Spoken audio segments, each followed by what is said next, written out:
Hao. Donc aujourd'hui je reviens avec une nouvelle vidéo. Tout d'un coup j'ai eu cette idée en fait parce que je sais pas pourquoi je réfléchissais à ça. Donc aujourd'hui je vais vous parler de mon parcours pour apprendre le chinois. Alors pourquoi je vous parle de ça? Parce que j'ai lu vos commentaires, voilà tout ça sur mes vidéos. Et de temps en temps je recevais des critiques sur ma façon de parler chinoise mais même pas forcément sur YouTube, hein, même dans la vie de tous les jours.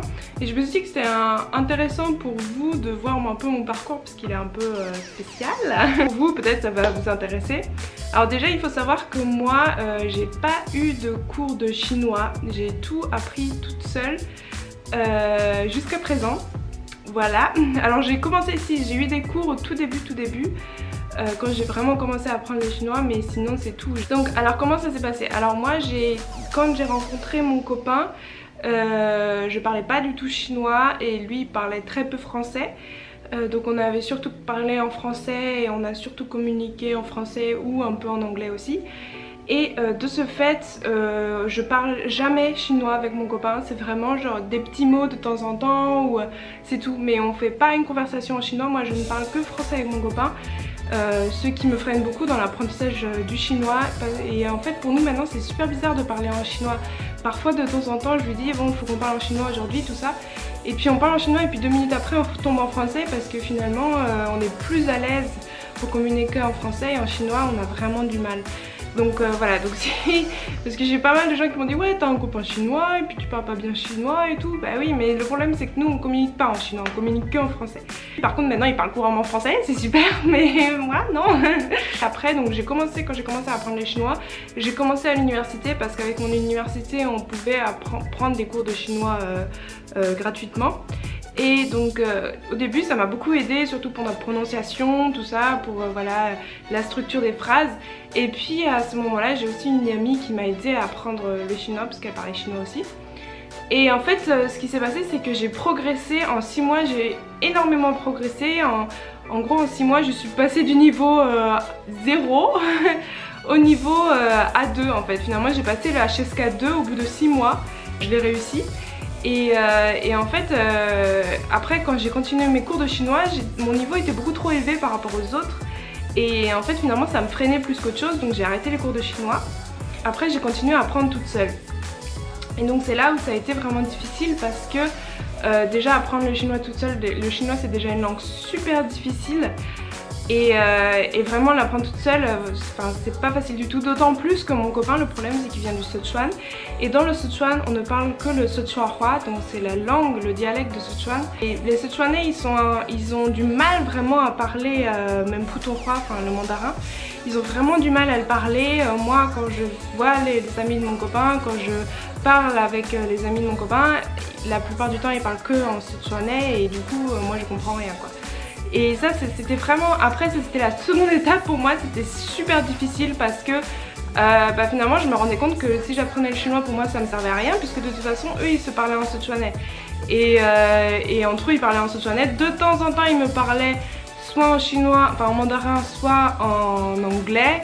Mais c'était vraiment super rare quoi, donc il y a 1 ou 2 amis de mon copain qui me parlaient en mandarin ou en anglais, et puis les autres ils s'en foutaient, ils parlaient en sichuanhua. Donc c'est vrai que ça c'était, pour moi au début c'était vraiment super difficile et voilà j'avais eu une baisse de motivation du fait que voilà que les gens ne voulaient pas parler avec moi et du coup voilà j'ai eu une stagnation pendant une longue période où je n'arrivais plus à progresser.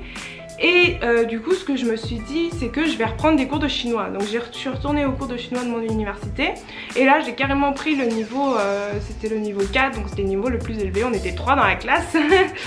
Et ce qui s'est passé à ce moment là c'est que j'ai eu un deuxième problème encore. Le problème dans le sichuanais c'est qu'il y a beaucoup de mots du putonghua, enfin du mandarin, mais dont les tons sont différents. Parce qu'il faut savoir qu'en chinois il y a 4 tons. Et dans certains dialectes, en Chine, parce qu'il y a beaucoup de langues différentes et tout ça, et des dialectes.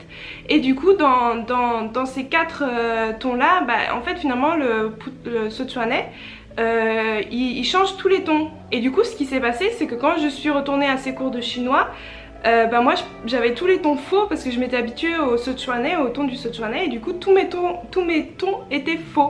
Ma prof de chinois à ce moment-là, personnellement je trouvais qu'elle était un peu stricte, et moi déjà comme j'étais dans une période de stagnation, j'arrivais pas à progresser, où j'avais une baisse de motivation, en gros elle m'a encore plus renfoncé le clou en disant que je peux pas. En gros elle m'a fait comprendre que je parlais pas du tout bien mandarin, et que voilà, enfin voilà, elle m'a dit ça. Et que voilà, et donc ça m'a tellement saoulée en fait que tout le monde, voilà, que ça me bloque autant que ça, que après j'ai vraiment arrêté d'apprendre le chinois pendant à peu près 6 mois, 1 an presque. J'avais quelques amis qui parlaient bien chinois, et je me sentais vraiment mal aussi avec eux, mais cette période elle a duré jusqu'à il y a pas très longtemps finalement, parce que j'étais souvent avec des amies français et françaises qui parlent très bien chinois. Il y en a qui ont fait des cours de chinois depuis perpète.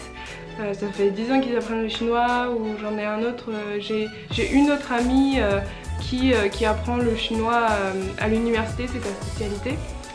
Et quand j'étais avec ces personnes-là et qu'on était avec des Chinois, bah, ils parlaient super bien chinois, et du coup moi je me suis retrouvée à une période où, comme c'était la période où j'allais pas bien justement vis-à-vis de ça, je me sentais vraiment comme une grosse merde à côté, parce que moi je pouvais pas prendre de cours, j'apprenais toute seule et j'arrivais pas à progresser parce que j'y arrivais plus quoi. Il y a un de mes amis qui apprend le chinois, qui parle très bien chinois, il m'a dit, on avait fait une soirée avec des Chinois, et du coup pendant cette soirée là j'ai vraiment essayé de parler, j'étais vraiment contente, je me suis dit putain c'est trop bien, j'ai parlé de chinois toute la soirée, c'est trop cool. Et le lendemain ou 2 jours après, je sais plus, du coup j'en ai parlé à ce garçon, je lui ai dit ouais c'est trop bien, hier j'ai super bien parlé chinois, je suis trop contente et tout, enfin super bien dans le sens j'ai beaucoup parlé chinois, c'est trop bien et tout. Et là ce mec il me fait ouais enfin t'as quand même fait pas mal de fautes hein. Voilà. Et du coup ça m'a foutu un coup, mais parce que c'est vraiment pour les... Je sais pas si vous apprenez des langues, mais je pense pour les personnes qui apprennent des langues doivent me comprendre, c'est vraiment super dur d'apprendre une langue, surtout tout seul. Une langue aussi difficile en plus que le mandarin, le chinois, c'est vraiment quelque chose, voilà. Et puis il faut avoir la confiance en soi pour parler avec des natifs, pour prendre l'avant, c'est vraiment pas facile. Et quand ce mec il m'a dit ça, je me suis dit putain mais il est sérieux quoi, enfin bref. Et là c'est vrai que là j'ai beaucoup perdu, voilà, je parlais plus du tout, même avec mes amis, parce qu'il faut savoir que dans la ville où je suis il y a quand même beaucoup de Chinois, parce qu'il y a des universités qui ont pas mal d'accords avec la Chine, et donc je voulais plus rencontrer de Chinois, je parlais plus avec les Chinois, enfin voilà. C'est là où j'ai commencé quand je suis rentrée en master, j'ai commencé à rencontrer des amis chinois qui étaient en master 2. Et vraiment ces amis là ont commencé à parler chinois avec moi, ont essayé vraiment de parler avec moi en mandarin pour que je progresse, on se voyait souvent. Et c'est vraiment là où je me suis dit mais non mais faut pas que j'abandonne, faut que je continue quoi. Et du coup c'est là où j'ai continué à apprendre le chinois, j'ai vraiment... et c'est là où j'ai beaucoup progressé depuis mon master. Finalement j'ai beaucoup progressé, j'ai passé la HSK 3 il y a 2 ans maintenant, ou 1 an. Non, il y a 1 an, 2 ans, je sais plus. Enfin bref, j'ai passé à HSK 3, c'est à peu près niveau B1 en chinois. Et j'ai continué à progresser depuis, donc je pense maintenant je suis entre le B1 et le B2. Je pense que je pourrais passer la HSK 4, mais cette année j'ai pas eu le courage de le faire. Donc peut-être l'année prochaine on verra. Et voilà, donc ça fait maintenant 1 an et demi, 2 ans à peu près que je me suis vraiment remise au chinois. Que là je commence à apprendre le chinois, donc là vraiment j'apprends toute seule. Dans ma chambre, voilà. Je vais vous dire comment j'apprends le chinois, parce que je me dis ça peut être intéressant pour vous aussi. Alors comment j'ai appris le chinois? Donc moi ce que je fais, j'essaye de regarder, parce que bon j'ai déjà un niveau assez avancé, donc pour les personnes qui ont un niveau assez bas, j'ai des crampes dans les jambes. Pour les personnes qui ont un niveau assez bas, moi je vous conseille de commencer, c'est ce que j'avais dit une fois dans une de mes vidéos, de commencer à regarder des dessins animés pour enfants. Ça c'est vraiment super bien, parce que ils répètent souvent, parce que comme c'est pour les enfants, même les enfants ils comprennent pas toujours tout, et donc ils répètent souvent les mêmes mots. Par exemple une fois j'avais regardé un truc, ils se disaient à la piscine, et du coup ils avaient répété plein de fois le mot piscine, plein de fois le mot de maillot de bain, et voilà. Et donc ça c'est super pour apprendre avec les livres. Voilà, moi j'apprends avec les livres, j'ai pas d'autre choix. Qu'est-ce que j'utilise? Donc moi mon livre préféré, ça fait vraiment bizarre de dire ça, sachant que c'est pour apprendre une langue. Moi c'est celui-là que j'utilise. J'ai fait plein de livres pour apprendre le chinois. Tous ceux que j'ai eu pour mes cours ou d'autres, j'en ai essayé plein. Et vraiment je trouve que lui, c'est celui que je préfère. Enfin en tout cas ça correspond bien à moi, ma manière d'apprendre. Bon ça c'est le niveau avancé, mais il y a aussi un niveau débutant. Il m'a coûté assez cher, je crois qu'il m'a coûté 50 €, mais il y a un DVD aussi dedans. Et en fait il est vraiment pas mal. C'est parce qu'au début, c'est pas du tout un placement de produit, hein, je tiens à préciser. Donc là il y a une partie où tu as le texte, un texte, et puis en rouge c'est les nouveaux mots que tu vas voir dans cette leçon. Et puis après tu as une partie grammaire qui t'explique avec des exemples. Et après tu as une partie écriture, voilà, où tu peux réécrire les mots. Et ensuite tu as une partie exercice, voilà, où tu as plein d'exercices. Tu as les exercices de traduction, exercices écrits, exercices compréhension orale, voilà, donc tu en as plein. Et puis à la fin tu as encore une lecture autonome, voilà, qui te reprend tout ce que tu as vu dans la leçon. Voilà, donc je trouve que ce livre là il est vraiment bien si vous voulez apprendre, si vous êtes un peu comme moi, parce que moi j'aime bien quand c'est un peu carré, genre une partie voilà, une partie grammaire, une partie exercice, une partie lecture autonome. Je trouve ça vraiment bien. Voilà, donc si ça vous intéresse, voilà ce que moi j'utilise. Après moi ce que j'ai, donc j'ai tout mon cahier. Bon là il est nouveau, hein, il n'y a rien dedans, c'est au début qu'il y a des trucs. Voilà, donc mon cahier de chinois, vous voyez, j'avais fait tous des petits dessins et tout pour les légumes. Non ça c'est les fruits, voilà. Les fruits et tout, enfin j'essaye de rendre ça attrayant, voilà, pour que ça me donne envie d'apprendre, sachant que j'ai pas du tout appris, faut que j'ai tout oublié, faut que je rapprenne tout avant que j'aille en Chine. Voilà, donc c'est des cours, voilà, vous voyez j'ai encore fait un dessin, j'avais fait un dessin pour le corps, voilà. Ensuite, si vous avez ce que vous pouvez acheter aussi, par contre ça on peut l'acheter qu'à Paris. Je sais qu'il y a un magasin de livres à Paris pour les livres étrangers, tout ça, asiatique je crois. Voilà, donc c'est des livres qui avec des textes, voilà, comme ça. Il y a plusieurs niveaux, là c'est le niveau HSK3 je crois. Voilà, donc là il y a plusieurs niveaux en fonction des HSK, donc si ça vous intéresse. Et j'ai mon petit carnet de vocabulaire qui commence petit à petit à se remplir, vous voyez. Ça c'est super important. Si vous voulez apprendre le chinois, vous êtes obligé, parce qu'en chinois il n'y a pas d'alphabet. Donc vous êtes obligé d'apprendre par cœur. Voilà. Voilà, et donc pour les niveaux plus avancés, donc par exemple si vous êtes un peu comme moi, vous êtes niveau entre B1 et B2, je vous conseille de regarder des émissions. Il y a beaucoup d'émissions en Chine, un peu du type Running Man, enfin un peu les émissions coréennes, vous voyez, du coup à la chinoise. Et donc ça c'est vraiment super parce que souvent ils parlent dans un langage assez familier, assez courant. Et donc ça c'est vraiment super pour apprendre une langue. Moi je trouve que c'est ce que je fais, moi c'est ce qu'il y a de meilleur, parce que dans les films souvent ils parlent très vite, c'est pas leur vraie voix, souvent c'est doublé.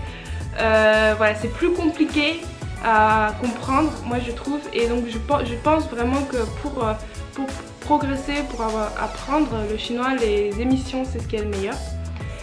J'ai mon carnet d'écriture où j'écris tous les soirs. Voilà mon petit journal intime parce que je suis une grosse nulle à l'écrit. Je sais lire le chinois mais je sais pas l'écrire. Donc ça c'est parce que j'ai appris toute seule et parce que voilà, pour moi apprendre l'écrit c'était pas important, puisque moi ce que je voulais c'était surtout parler en chinois. Donc je parle chinois, je sais lire le chinois, je sais écrire avec mon portable, mais je peux pas écrire à la main, c'est trop difficile pour moi. Donc voilà, donc c'est ce que je fais maintenant. Je me suis dit avant d'aller en Chine quand même il faut que je sache écrire. Donc voilà mon parcours qui était très compliqué parce que il y a plein de choses qui ont fait que ça m'a freinée, autant au niveau de la langue à cause du Sichuanhua aussi, parce que même maintenant quand je parle mandarin, il y a plein de gens maintenant qui me disent c'est marrant, t'as l'accent du sud. Voilà, par exemple maintenant j'ai beaucoup de mal à dire je dis z, enfin c'est c'est à cause du Sichuan parce qu'au Sichuan on dit pas les ch, on dit z. Voilà, on dit comme ça, donc c'est plein de choses qui font que je prends l'accent aussi du Sichuan et du coup les gens ils pensent que je parle trop mal chinois alors que non, en fait c'est juste parce que je me suis habituée à cet accent puisque je l'entends tout le temps finalement et du coup pour moi c'est super dur de reprendre le mandarin. Enfin je pense même que je vais le perdre quand je vais travailler à Chengdu. Je pense que je vais clairement prendre l'accent du Sichuan. Il y a le fait que voilà, mon entourage disait que je parlais pas bien, m'a totalement démotivée. Plein de choses compliquées qui ont fait que j'arrivais pas à apprendre le chinois et voilà. Mais je suis quand même contente d'être arrivée jusqu'ici, que maintenant je peux tenir une conversation avec un chinois, il n'y a pas de souci. Mais c'était vraiment difficile jusqu'à présent et vraiment je trouve que depuis quelques mois j'arrive à progresser et c'est ça, je suis super contente parce que après quand j'ai eu cette période de stagnation, c'était très difficile, j'arrivais pas à progresser et je comprenais pas pourquoi et je sais pas pourquoi maintenant j'ai eu ce déclic et maintenant j'arrive à parler, j'ai progressé et ça je suis vraiment contente parce que maintenant je peux tenir une conversation avec des Chinois, je peux parler avec des Chinois.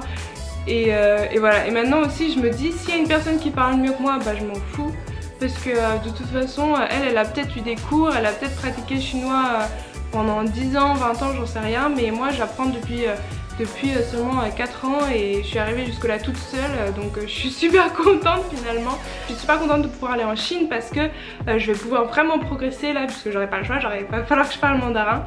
Et je vais vraiment essayer de parler que en chinois, je vais éviter de parler en anglais, ça va être super dur. Mais je vais essayer et j'espère vraiment pouvoir progresser et même peut-être après apprendre le Sichuanhua par la suite. Voilà, j'espère que cette vidéo vous aura plu. Je sais pas la prochaine vidéo quand est-ce qu'elle viendra, qu'est-ce que ce sera, voilà. Si vous avez des idées, faites-moi part de vos idées. Et j'ai vu que tout le monde voulait la vidéo de mon départ et de mon trajet jusqu'à Chengdu. Donc je pense que je vais faire ça, je vais en faire une, je vais essayer d'en faire une parce que je pense que ça va être très compliqué, mais je vais essayer vraiment de vous en faire une. Je pense que pour vous ça peut être intéressant et pour moi je me sentirai moins seule aussi. Bye bye.